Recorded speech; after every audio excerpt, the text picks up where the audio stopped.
Saat di rumah, Ardian Kusuma adalah suami ideal. Tapi di balik pintu apartemen 23B, ia berubah jadi lelaki yang membakar malam bersama Elia Ramadinar, mahasiswi cantik dari kampus ternama di Surabaya.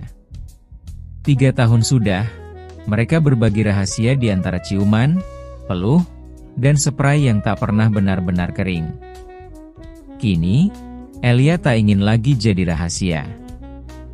Ia ingin resmi.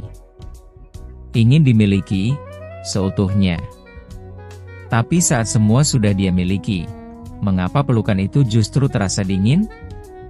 Dan di ranjang yang sama, Elia bertanya, cinta ini masih hidup, atau hanya tubuh yang tersesat di jalan pulang? Halo, para sahabat.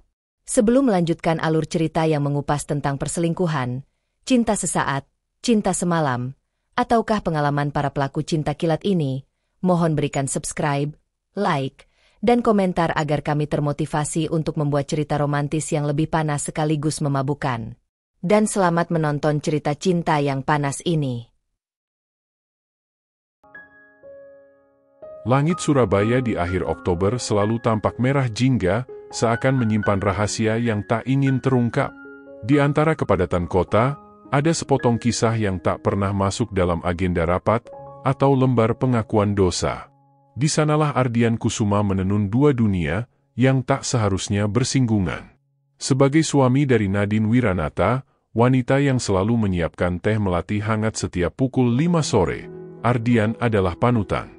Ia bekerja sebagai konsultan properti, berkantor di tengah kota, dan pulang tepat waktu. Kehidupan rumah tangganya terlihat rapi, bahkan nyaris sempurna. Namun, setiap hari Rabu dan Sabtu sore, Ardian mengenakan parfum berbeda.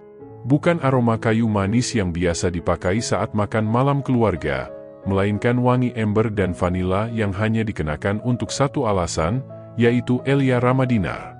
Elia, gadis 22 tahun dengan mata teduh dan cara bicara yang membius. Ia adalah mahasiswi komunikasi dari kampus bergengsi di Surabaya Timur. Pertemuan mereka bermula dari proyek seminar tentang branding properti, ketika Elia menjadi panitia dan Ardian pembicara. Hanya butuh 2 jam dan tatap mata yang terlalu lama, untuk membakar jembatan antara profesionalisme dan keinginan terdalam.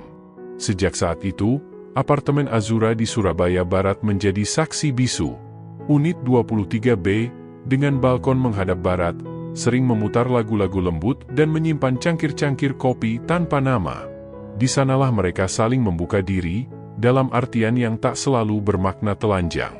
Sore itu, Elia duduk di sofa dengan kemeja Ardian yang terlalu besar untuk tubuh mungilnya. Rambutnya yang baru saja selesai dicuci dibiarkan lembab, menempel di leher dan bahu. Ia menatap layar ponsel tanpa ekspresi, namun matanya menyimpan banyak tanya. Ardian datang membawa 2 cup es krim gelato. "Salted karamel buat kamu," katanya. Elia tersenyum samar. "Kamu tahu, ini sudah tahun ketiga kita begini." Ardian duduk di sebelahnya. "Begini itu maksudnya apa?" "Rahasia. Sunyi. Sebatas waktu luangmu."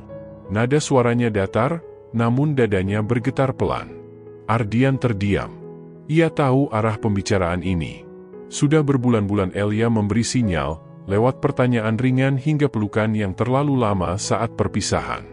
"Aku ingin lebih dari ini, Mas," bisik Elia. Ia memegang tangan Ardian, menyelipkan jemari ke sela-sela jari, yang dulu pernah menyematkan cincin ke jari wanita lain. Malam itu hujan turun pelan. Di dalam kamar bercahaya hangat, Elia mengenakan gaun tidur satin biru laut, lembut seperti desir ombak yang mengusap pasir. Ardian berdiri di depan jendela, memandang titik-titik cahaya kota yang memantul di aspal basah. "Elia," ucapnya perlahan, "kamu tahu ini rumit." Elia mendekat, memeluknya dari belakang. Tubuhnya menyatu seperti bayangan dengan tubuh Ardian. Suara napas mereka mulai sejajar, seperti 2 irama yang ingin menjadi satu lagu. "Aku tak ingin jadi pelengkap kesepianmu," katanya di antara helaan nafas. Ardian memutar tubuhnya, menatap gadis itu dengan sorot yang tak bisa dibohongi. Mereka telah melalui banyak hal, cemburu yang diam-diam, malam yang terlalu pendek, dan pagi yang menyakitkan ketika perpisahan harus selalu datang. Kini, malam itu adalah malam di mana Elia tak ingin sekadar disentuh. Ia ingin dimiliki. Dan di ranjang berseprai putih, mereka menari dalam diam. Bukan sekadar permainan tubuh, tapi penggabungan dua dunia yang tak diizinkan bersatu. Desah dan bisik menjadi puisi yang hanya bisa dimengerti oleh mereka yang mencinta di balik bayang-bayang. Ardian mengusap punggung Elia dengan jemari yang gemetar, seakan mengukir janji di kulitnya. Elia mengecup pelipis Ardian, seolah membubuhkan cap milik. Waktu terasa lambat. Dan di momen itu, ketika hujan dan desir AC saling bertaut, Ardian berkata, "Aku akan meresmikan ini. Suatu hari. Aku janji." Kalimat itu tak diucapkan keras, namun cukup dalam untuk mengguncang Elia sampai ke tulang belakang. Ia percaya, meski tahu, janji dari lelaki beristri lebih licin dari minyak di atas air. Namun malam itu, Elia memilih percaya. Pagi di apartemen 23B datang seperti tamu tak diundang. Matahari menyelinap pelan dari sela tirai, mencumbu wajah Elia yang masih terlelap di sisi ranjang. Rambutnya terburai, napasnya tenang, dan jejak malam tadi masih terasa di udara, wangi tubuh, bisikan janji, serta sentuhan yang tak hanya menyentuh kulit, tapi juga batin. Ardian bangun lebih dulu.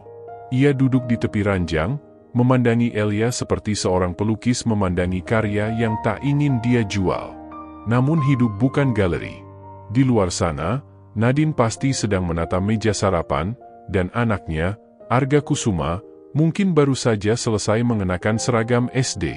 Jam 9 nanti ada rapat dengan klien penting, tapi yang paling mengganggu Ardian justru satu hal, tatapan Elia semalam, saat ia mengucap janji.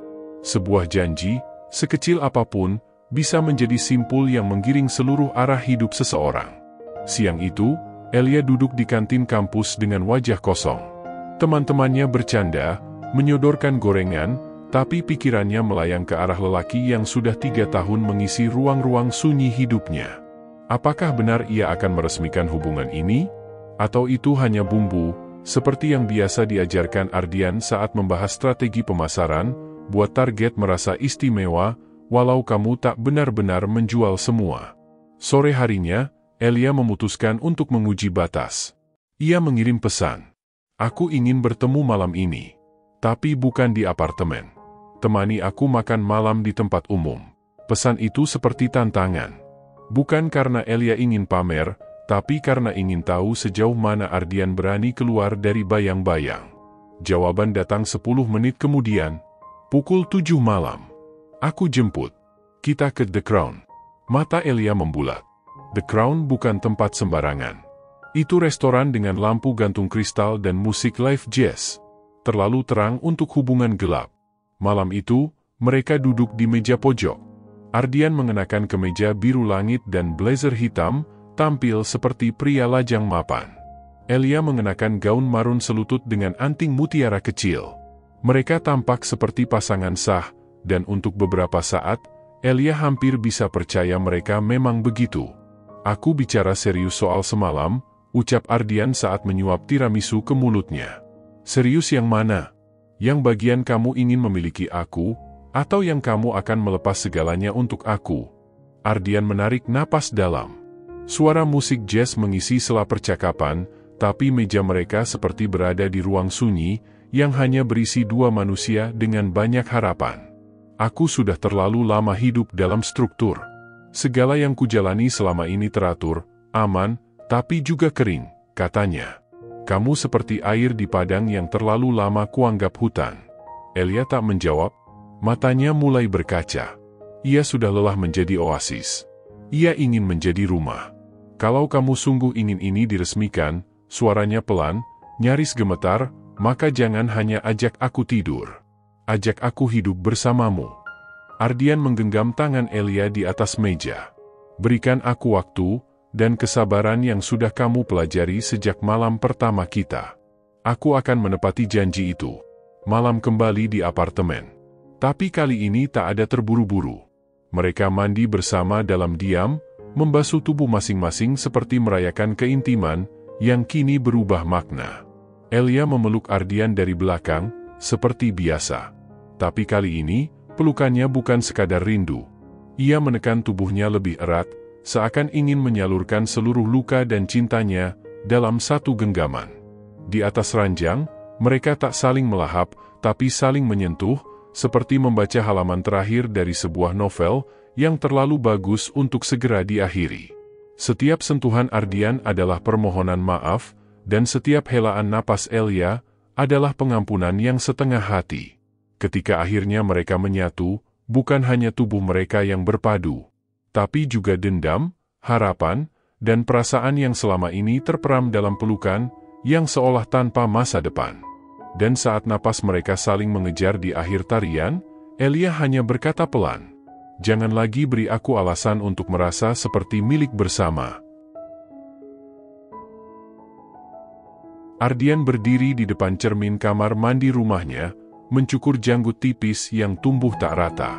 Di balik kaca itu, ia melihat dua wajah, satu milik suami Nadine yang setia, dan satu lagi milik kekasih Elia yang berani berjanji, lebih dari yang mampu ditepati.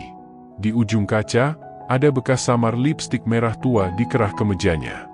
Bibir ketiga, begitu ia menyebutnya.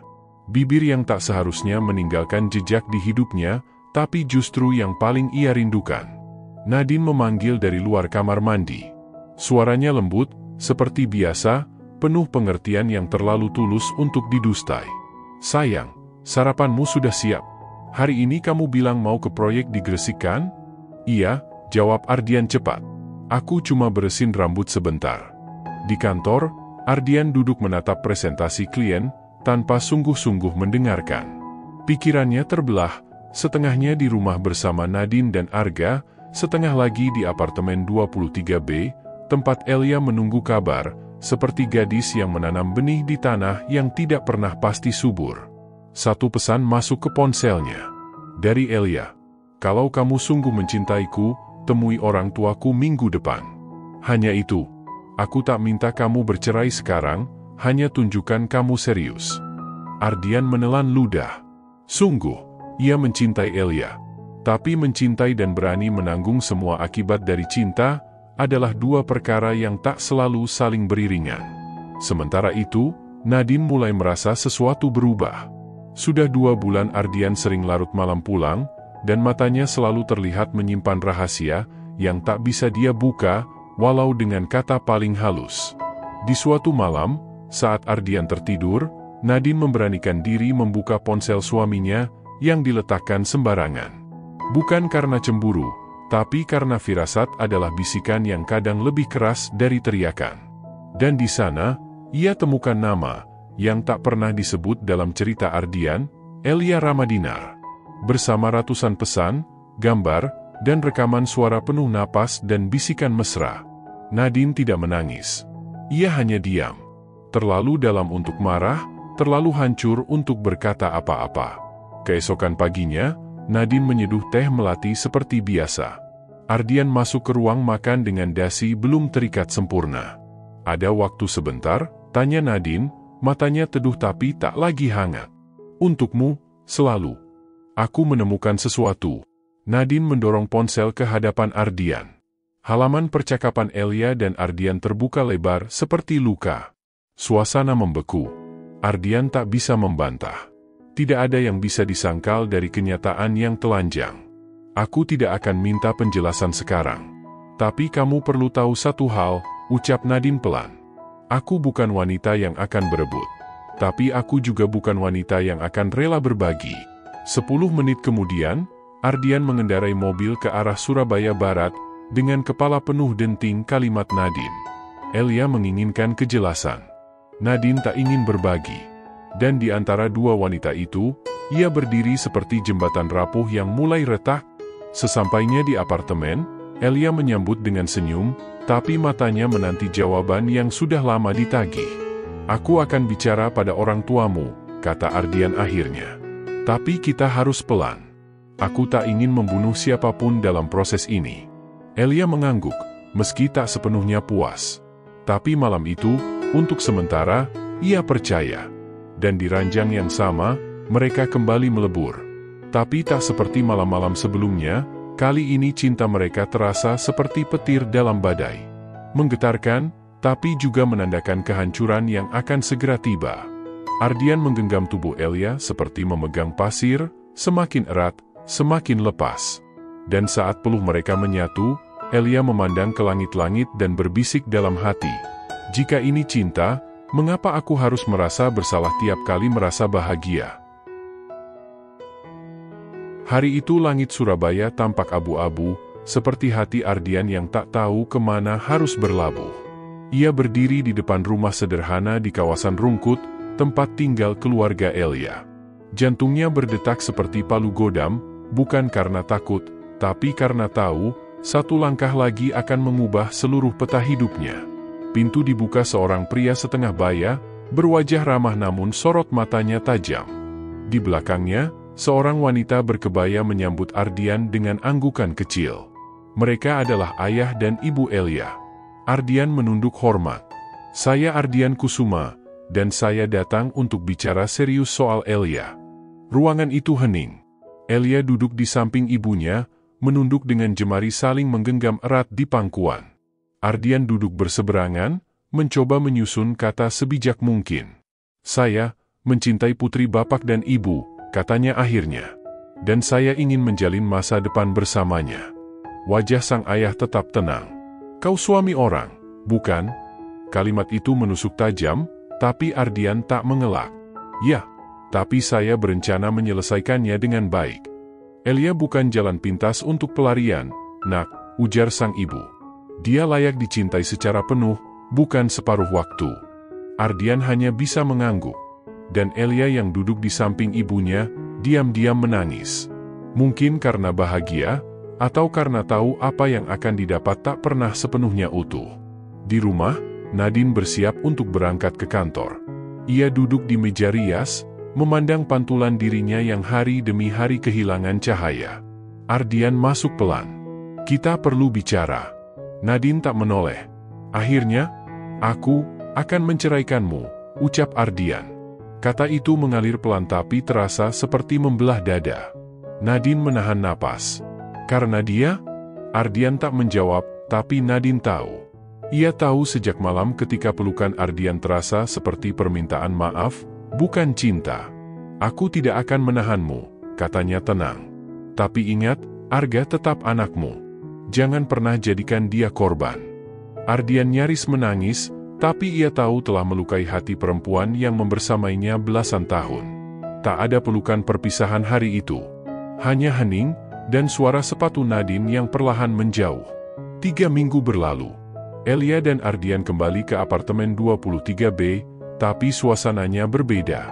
Tak lagi seperti persembunyian rahasia, tapi juga belum menjadi rumah yang sah. Elia memasak pasta, dan menyajikannya tanpa banyak bicara.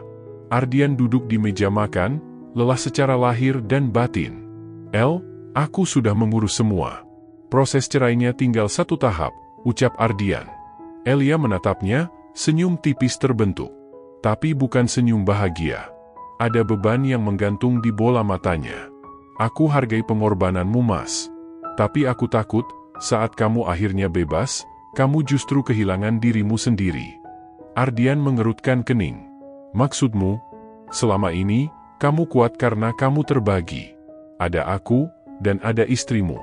Sekarang, saat semuanya tinggal aku, apakah kamu masih melihatku dengan cahaya yang sama?" Ardian terdiam. Pertanyaan itu menggema lama dalam dirinya. Malam itu, mereka kembali menyatu di ranjang yang sama. Tapi tak ada lagi gelora seperti dulu. Yang tersisa hanyalah sentuhan pelan, seperti doa-doa terakhir sebelum tidur panjang. Elia membelai dada Ardian sambil berbisik. "Aku tak ingin jadi tujuan. Aku ingin jadi rumah. Tapi kalau kamu cuma singgah, pergilah sebelum aku membangun dinding terlalu tinggi." Ardian menarik Elia ke pelukannya, mencium dahinya dengan hangat. Tak ada kata yang bisa menjawab pertanyaan seberat itu. Dan di luar jendela, Surabaya masih menyala. Tapi cahaya kota tak bisa menghapus bayang-bayang dalam hati mereka. 2 bulan setelah perceraian resmi, Ardian pindah ke apartemen baru. Bukan lagi unit 23B tempat segala rahasia bersemi, tapi unit berbeda, lebih lapang, lebih terang, dan kali ini tak ada lagi tirai tebal untuk menyembunyikan siapapun.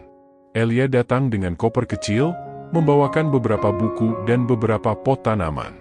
Mereka memulai pagi pertama sebagai pasangan, sah secara batin, meski secara hukum belum menikah. Ardian butuh waktu. Elia memberinya. Tapi kehidupan ternyata lebih rumit saat tidak lagi tersembunyi. Dulu, cinta mereka bergelora karena batas dan larangan. Kini, saat pintu terbuka lebar, cinta mereka mulai bersikap seperti api kecil yang harus dijaga agar tak padam. Hari-hari berlalu. Ardian sibuk menata ulang hidupnya, dari pekerjaan hingga membagi waktu dengan Arga, anak semata wayangnya. Setiap Sabtu ia antar jemput Arga ke tempat kursus robotik. Dan di situ, ia bertemu Nadine, yang kini lebih kalem, lebih dewasa, lebih jauh. Suatu sore, setelah mengantar Arga, Nadine mendekat dan berkata dengan senyum yang dingin tapi damai, "Kamu tampak lelah." Ardian hanya mengangguk. Kehidupan tunggal tidak semudah yang kubayangkan. Nadine menatapnya. Karena mencintai satu orang seutuhnya, lebih sulit dari membagi hati secara rahasia. Di apartemen, Elia mulai terlihat murung. Ia mencoba berbagai cara untuk mengisi ruang, membuat lukisan, memasak, bahkan membuka kelas online. Tapi setiap malam, ketika Ardian pulang dalam diam, Elia merasa seperti hantu di rumahnya sendiri. Mereka masih tidur bersama, bersentuhan, berpelukan. Tapi malam-malam panas tak lagi seperti dulu. Kini mereka menyatu seperti sepasang orang asing yang mencoba mengingat bagaimana rasanya rindu. Suatu malam, setelah bercinta dalam diam, Elia menatap langit-langit. "Mas," katanya lirih, "kalau kamu bisa memilih ulang, kamu akan tetap memilih aku." Ardian menggenggam tangannya, lama. Tapi tak ada jawaban. Dan kadang, diam adalah kejujuran paling menyakitkan. Beberapa minggu kemudian, Elia memutuskan kembali ke rumah orang tuanya untuk sementara. Ia bilang ingin menyelesaikan skripsi, tapi Ardian tahu, itu hanya alasan. Yang ingin diselesaikan Elia bukan skripsi, tapi luka yang terus tumbuh meski sudah menjadi milik yang sah. Sebelum pergi, Elia berdiri di ambang pintu, koper di tangan, dan mata yang sudah terlalu sering menangis. "Aku mencintaimu, Mas," katanya pelan. "Tapi kalau cinta ini harus membuatku terus menunggu, mungkin ini bukan cinta, tapi ketergantungan." Ardian ingin menahannya, tapi bibirnya kaku. Ia mencintai Elia. Tapi cinta saja tak cukup untuk menjadi rumah. 2 bulan setelah kepergian Elia, Ardian masih sendiri di apartemen. Tanaman yang dibawa Elia mulai layu. Buku-bukunya masih tertata rapi. Tapi yang paling menyakitkan bukan kepergian itu, melainkan keheningan yang menyusul. Ia menulis pesan pendek. "Kalau kamu ingin kembali, aku akan menjemputmu." Tapi tak pernah dikirim. Karena di balik rasa ingin memiliki, Ardian akhirnya menyadari satu hal. Cinta yang lahir dari kebohongan, meski terasa paling panas, kadang tak pernah bisa tumbuh dalam terang. Dan cinta, seindah apapun rasanya, tak pernah sepenuhnya bisa dimiliki. Tamat.